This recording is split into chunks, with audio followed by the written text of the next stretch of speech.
Hi everybody, this is Rose of Sharon and I'm back again with another movie review. If you know me and you know me well, you probably are well aware that I absolutely love Seven Deadly Sins. And Seven Deadly Sins was something that was, I got into it by pure happenstance. And I'd already been through Full Metal Alchemist and I thought, well, is similar because I love Full Metal Alchemist, especially Brotherhood, and I like Brotherhood better, which will probably get me flamed, but granted, regardless. It was something that I thought, oh yeah, this is right up my alley because it's fantasy based. There are some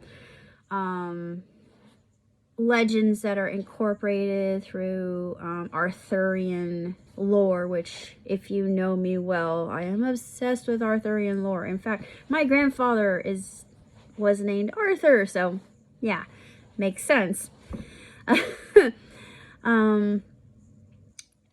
just it fell into the whole aegis of what happened after the first film, which I'm not going to go into great detail over.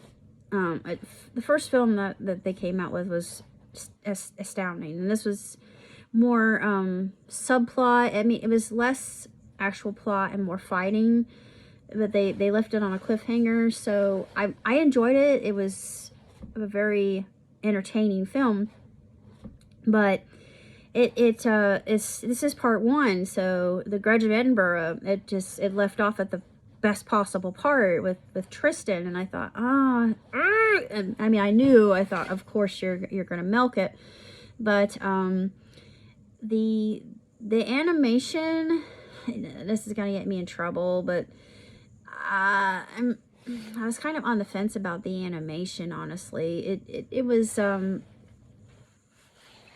right, but the way that they did they had lip flap, which I'm not used to seeing when it comes to modern day anime, because with a lot of companies who work on things like this to make sure that there's synchronization in how the characters are speaking, if they're speaking in English, they do a very good job. I mean, I've watched anime for years, so I mean, I'm used to this, and I usually prefer, and this is going to make me sound kind of haughty, but I like subtitles, because I'm trying to learn Japanese, and I want to get the best kind of education I can, and this is not the best way to do it, but I feel like if I can absorb more, I know I'm going to miss out on essential action if I'm looking at subtitles. That's true, yes, but I think there's something more to watching something that's subtitled, because you get the real essence of it, in my opinion. But that makes me sound like a purist, which I'm not, but I really enjoyed this movie, even though I would rank it at about almost a 4, not quite a 4, because like I said, it's more exposition of fighting, less plot, more fighting. We get to meet Tristan, and I'm not going to tell you who Tristan is, because if you know who's involved here, you're like, oh yeah, and then there's a reveal, and you think, oh, and that's when the movie ends, and you think, why? It's right at the cliffhanger, of course, but 2 thumbs way up. I adored it, and it was very short. It was ridiculously, the first film wasn't really that short. They had a full movie, and this one felt like a little bit abbreviated, maybe even sort of what would you call it?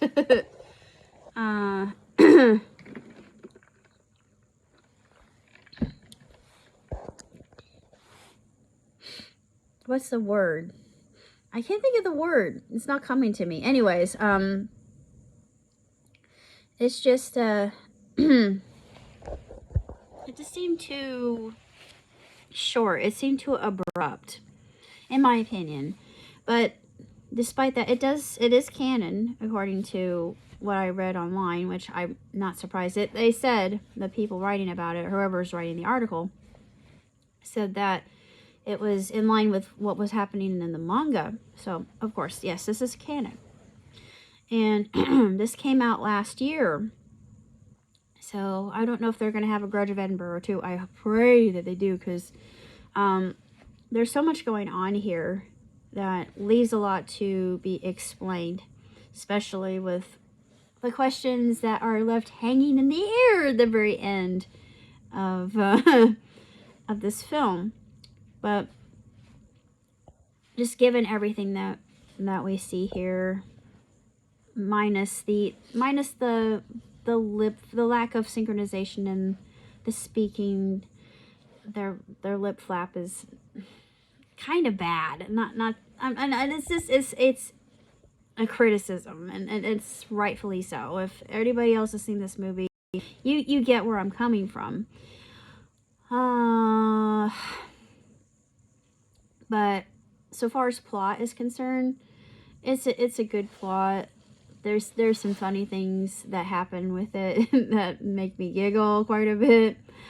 But as far as the character Tristan is concerned, I really like Tristan. Is cool. I mean, I like him. He's interesting. He has both attributes from his mother and his father, more so his mother, and that's what makes him a very intriguing character. And we get to see his motivations behind why he wants to do what he wants to do, which I'm not going to say what it is, but it's terrific. Of course, he's got that whole "you'll never understand me, Dad" kind of dynamic too, which I thought was fun and so very typical of a teenager. I really don't have that much else to say other than hopefully they'll come out with a part 2 soon, because we need to figure out what's gonna happen and how in the world his past just all of a sudden creeps up on him, and you think, oh my goodness, this is definitely a twist. It was a twist I was not expecting, and I usually expect twists, and I mean, it totally took me off guard. I was just, talk about taking the rug from underneath you. I mean, whew, that threw me for a loop. But anyways, that's all I have to say for now. So until next time, live long and prosper. Ciao, Chitti.